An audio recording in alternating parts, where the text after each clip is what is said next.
A day after members of House of Representatives called for president's impeachment, some senators have backed the call. The lawmakers want the president to face the consequence of his action.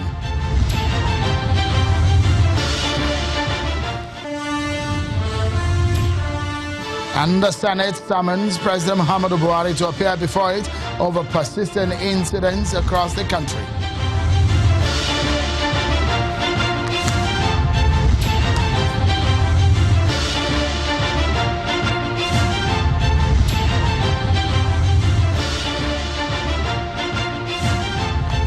And thanks for joining in, everyone. This is Politics Today live on Channels Television. I'm Sean Wakimbaloye in Lagos. Channels Television base headquarters here. President Muhammadu Buhari is in Bauchi State on a two-day walking visit. But let's bring you up to speed with some of the breaking news we're following for you coming from the northeastern region of the country. An attack on Maiduguri, the Borno State capital, by suspected Boko Haram terrorists has been repelled by troops of the Operation Lafayette Dole. The terrorists had launched an attack on a part of the city after infiltrating the metropolis through the polo area of Maiduguri. Our correspondent in Maiduguri said the residents are fleeing the area for safety following heavy gun battle between the troops and the militants. Breaking news we're following for you right now is that there's been a repelling of terrorist attack in Borno State, in Maiduguri precisely, by suspected Boko Haram terrorists, and Operation Lafayette Dole troops are repelling the attacks from the terrorists. The terrorists are said to have launched an attack on a part of the city after infiltrating the metropolis through the polo area of Maiduguri. We'll keep you up to speed of that developing or breaking news we're following for you right here on Channels Television. But as we were telling you earlier about the president's visit to Bauchi State, there is a question we will all be reflecting on. Will President Muhammadu Buhari be impeached? Well, the question is coming up because some members of the National Assembly are asking for the president's impeachment. Today, Senator Matthew Rohide, Chairman Senate Committee on Public Accounts, has moved the motion for the impeachment of the president over his approval and withdrawal of $496 million from the excess crude account without the lawmakers' consent. President Buhari explained in a letter that he gave an anticipatory approval to purchase of Super Tucano aircraft from the U.S. government because there was a deadline attached to payment being made.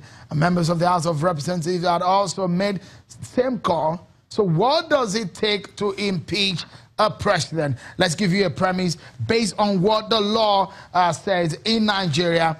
Okay, so this is how to impeach a president. We're giving you 8 steps to impeaching a president. The first thing is that you must have written a petition, an allegation, stating why, on what grounds you want the offense of the president. Then the notice will be presented to the Senate president. And when that happens, within 7 days of the receipt of the notice, a copy there to be served on the National Assembly and shall also be in reply by the allegations. The order of the office that is the president will also be served on each member of the National Assembly. And also the fourth step is within 14 days of the presentation of the notice to the President of the Senate, whether or not any statement was made by the order of the office in reply to the allegation contained in the notice, each House of National Assembly shall resolve by motion without any debate whether or not the allegation shall be investigated. We've broken it down to 8 steps. So you will have to go through all of these steps, and at the end of the day, we want to ask a big question. On what premise can you say you want to impeach the president? So let's give you the premise in which you will probably say you want to impeach the president. The offense has to do with gross misconduct. And the explanation is being made in the Nigerian Constitution under Section 143 on what gross misconduct means. And when all of these processes have taken place, which will take nothing less than 4 months before an impeachment can happen. And so Let's get started on this. It seems so much that that move was made by a member of the PDP in the National Assembly, and it caused a lot of controversy and debate, agitation on the floor of the Senate today. Let's get perspective to this legal and political perspective.